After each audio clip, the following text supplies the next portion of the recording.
your bulletins, you'll notice that the cover isn't as cheerful as normal. Oh, there are pockets of bright white among there, but the overall color scheme is kind of gloomy.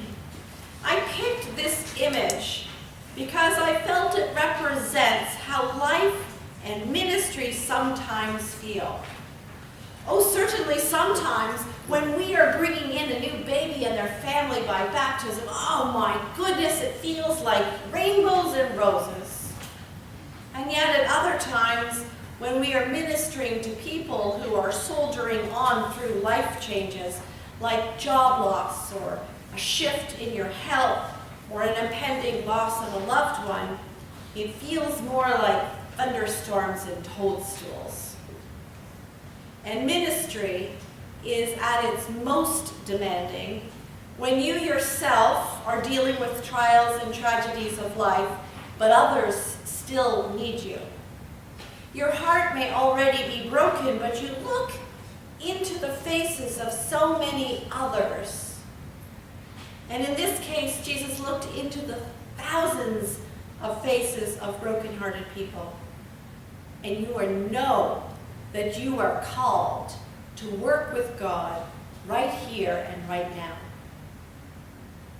The first sentence of this morning's gospel began, "Now when Jesus heard this." So what did he hear? You have pew Bibles. I'm giving you time to use them today.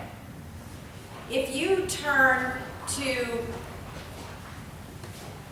page 16 of the New Testament. Now, page 16 sounds like it should be way up here, but the book is divided into the Old Testament and the New Testament, and so this is at the beginning of the New Testament, this skinny part at the back of your book. You're in Matthew chapter 14, which is on page 16 of the New Testament. And you look, we've started reading at verse 13 where it says, "When Jesus heard this, he withdrew." But if you look at the beginning of chapter 14, it begins with the news of John's grisly, horrible death. You know, John didn't die because of his social activism, his preaching. And he didn't die because of his theological stance. In fact, the crowds honored John as a prophet, and Herod was rather afraid of him for that reason. John was imprisoned for pointing out that Herod's relationship with Herodias, his niece, and his half-brother Philip's wife, was incestuous. Incest in the Bible. This is a pretty racy book. His life ended because of a senseless, lusty, boozy blank check promise that Herod made to a young girl whose provocative dancing had clearly steered him on more than one level. John the Baptist's head was served up on a platter because of a boozy birthday party gone wrong. It was an act of senseless violence. His disciples took his body and buried it and went to tell Jesus. So when Jesus heard the news of John's death, it must have felt like a punch to the gut. John was his older cousin. They had grown up together. Their mothers, Mary and Elizabeth, had been pregnant together. John had baptized Jesus. He was the first to see and affirm God's Spirit actively at work in him. So I picture Jesus with red-rimmed eyes and tear-stained cheeks and his voice trembling with sorrow as he suggests to his disciples that they get into the boat and head off to a quiet place to grieve and be alone. But when the crowds hear the news, they left their towns and villages to find Jesus. They were distraught too. In our NRSV version, it says that Jesus was moved by compassion to heal the sick, which to us implies that he went amongst the crowds healing the ill people. But if we could all read the original Greek, we would see that it says he healed their weak. Jesus heard the news about John's death, and he attempted to withdraw for time for himself. But the crowds heard that news too, and they came looking for Jesus. They were suffering too. John's violent and senseless death was a gut punch for them too. They were weak or sick with grief also. In the middle of his own pain and his own weakness, Jesus stepped into the middle of that crowd to heal their pain and their weakness. Sick with grief himself, he began to heal their grief. I know that some of you know exactly what I'm talking about because you have lived this experience also. After my sister died, I wanted to run away and hide. I visited family and friends for solace, and I then had to participate in the funeral, and I realized that I was there as an opportunity to begin the healing of others. I answered my grandchildren's questions and the questions of family and friends about heaven and God's role in our lives. How could such a good person die so young? And then I came back to work to minister with you. Several of you have also been healers for your family, even while you yourselves were hurting. You have been in ministry while you yourself were still recovering from a health issue. But let me be clear. Let me be clear about what I'm not saying. I am not telling you to ignore your own needs. What I am saying is that in our moments of great pain and weakness, God is able to create strength both for ourselves and for others. When we are hurting, it makes the pain of others so much more visible to us, and we are compelled to take action. We don't have to have it all together ourselves in order for God to work through us to bring wholeness and healing to others.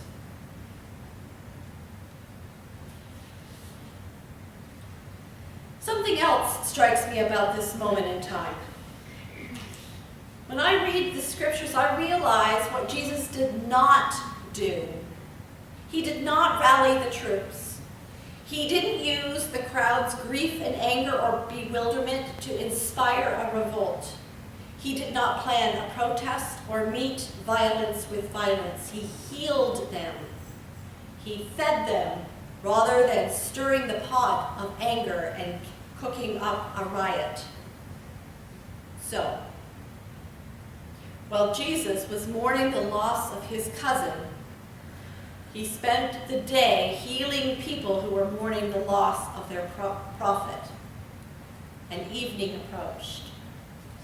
And the disciples, who must have been tired and weary themselves, came to Jesus to suggest that it was time to send the people out, send them away, out into the villages to find their supper.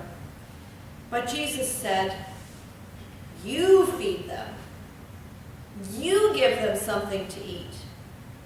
Now maybe they shouldn't have been so surprised that Jesus had decided that they should feed the crowds, because it's just another step in their progression from fishermen to fishers of men.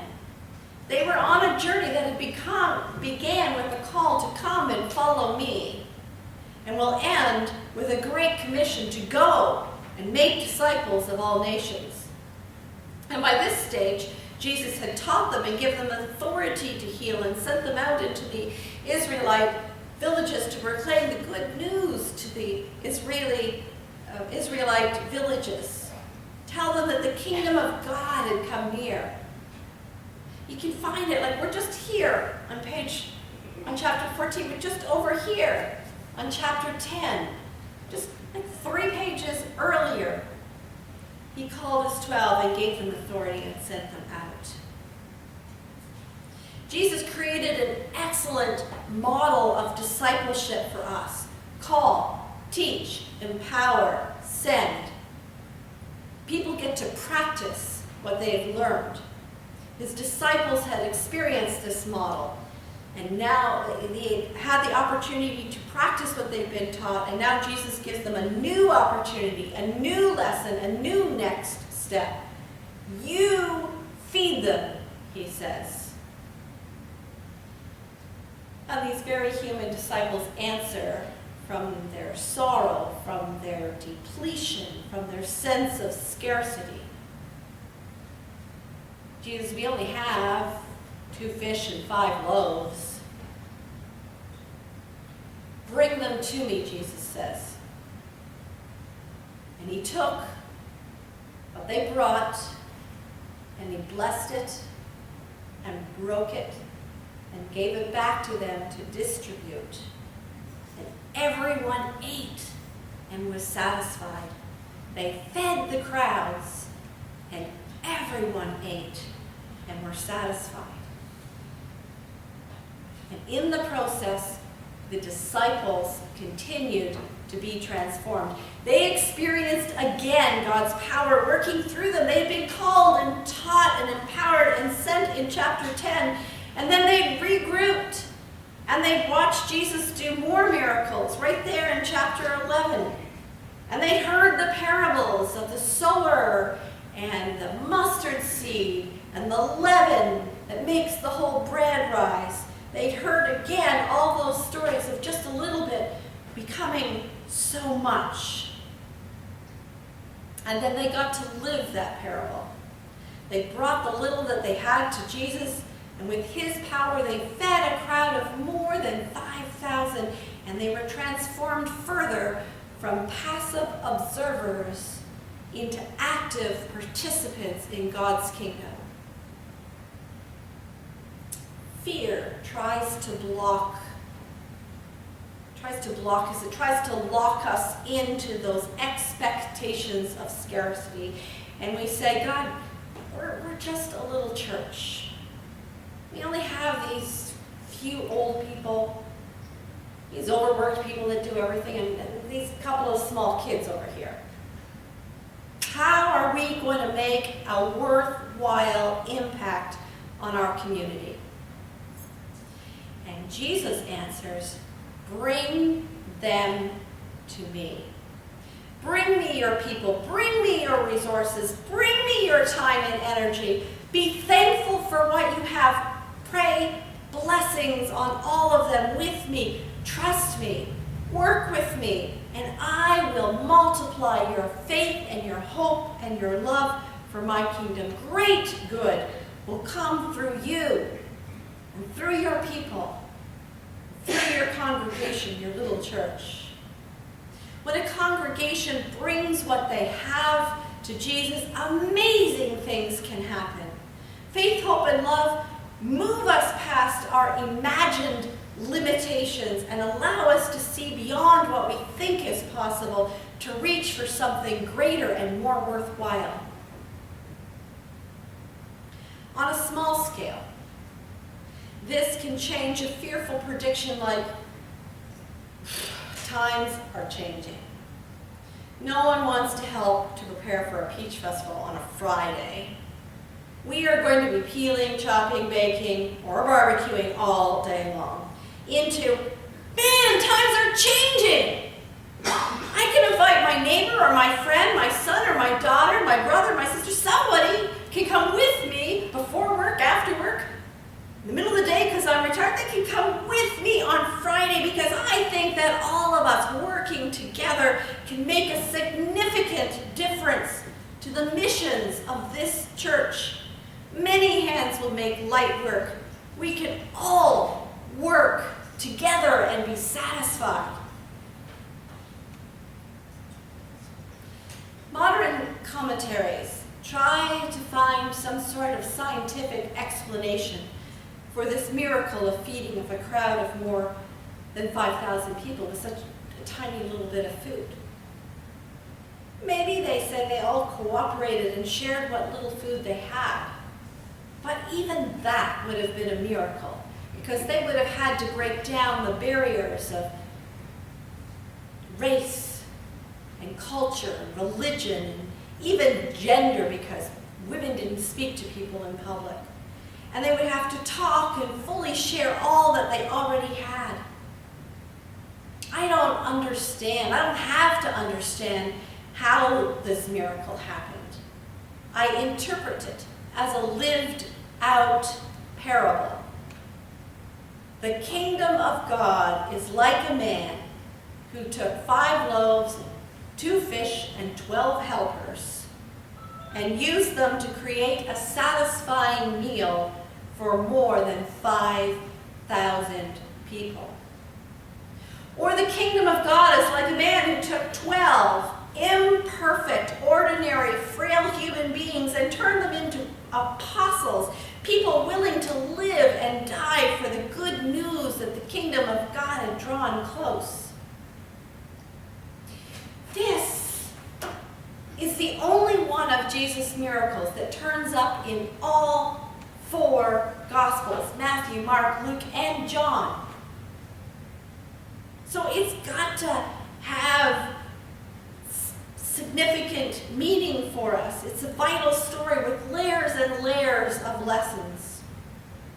Like every day there is so much hard news on TV, the internet, the radio, however you get your news. Don't you just want to close the paper and turn away so that you don't know?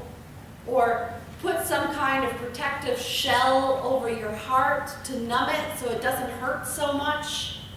And yet we are called to see that, and out of our weakness, God can bring forth healing ministries.